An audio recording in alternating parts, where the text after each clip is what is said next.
Votre mission du jour consiste à faire la différence entre une phrase simple et une phrase complexe. Vous devrez donc apprendre à distinguer une phrase simple d'une phrase complexe et à identifier les propositions. Une phrase simple contient un verbe conjugué. Une phrase complexe en contient plusieurs. Prenons ces deux exemples. Je comprends la leçon et je l'apprends. Quelle est la phrase complexe parmi ces deux exemples?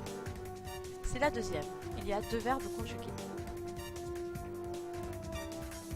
Il y a autant de propositions que de verbes conjugués.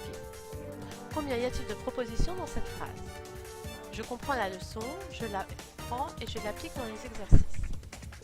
Il y a ici trois propositions puisque trois verbes conjugués. Comprend, apprend, applique. Une proposition contient le verbe, son sujet et tous ses compléments. Dans cette phrase, il y a deux propositions. Où vais-je tirer un trait? Après la leçon, je comprends la leçon, première proposition, et je l'apprends, deuxième proposition. Parlons des propositions indépendantes. Une proposition indépendante signifie qu'elle ne dépend pas d'une autre proposition. Elles peuvent être juxtaposées, c'est-à-dire reliées par un signe de ponctuation. Une virgule, un point-virgule ou deux points. Elles peuvent être aussi coordonnées, quand elles sont reliées par une conjonction de coordination ou un adverbe de liaison. Les conjonctions de coordination sont mais, où et donc, ornicar. Les propositions peuvent être aussi subordonnées, c'est-à-dire qu'une proposition va dépendre d'une autre.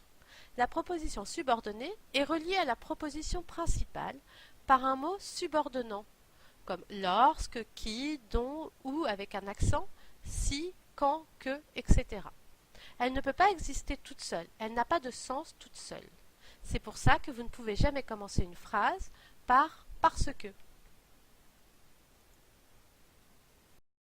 Created using Powtoon.